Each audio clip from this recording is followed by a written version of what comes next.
Hey guys, Doitonadime here. So in this video, I'm gonna tell you the key to getting and staying organized. If you are struggling with a space, I want you to think right now of a space in your house that's annoying you so much, preferably a high traffic zone, and I want you to change the way you think about it and start organizing using negative space. Negative space is the space between the things you're organizing. Organizing is like a big puzzle. You're trying to get everything to fit together. The problem is that when people organize, most of the time, they don't account for that negative space. When they see extra room in a drawer or a closet, the first thing that they say is, wow, this gives me room to grow. But if you think like that, that space, I promise you, is going to get disorganized again.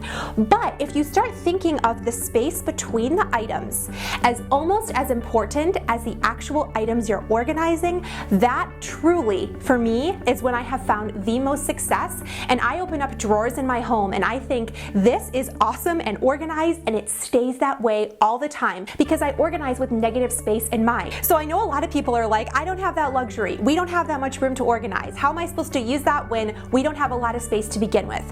I would encourage you to think about the functionality of your space. If you put pen to paper and write down specifically what is this space supposed to accomplish, I guarantee you that over half the things that you've placed in that area are not serving the function that you want it to. You probably have a lot of extra stuff in there that isn't making the space what you want it to be. I do this in places all over my house, whether I'm working with my son's toys. You'll see a big bin and people might think, wow, you can fit so much stuff in there. But it isn't about the amount you can fit in something, it's about how you're using that space effectively.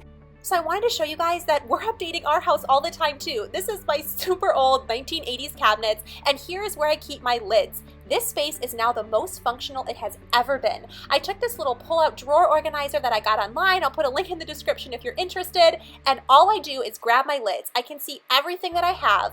Every square inch of this cabinet is not covered with something, but that's why this system works. It's never messy, ever. It's so easy to see everything. And because of that extra space that I'm leaving, the space where things are is the most functional it's ever been, ever. We are just loving this system in our tiny cabinets.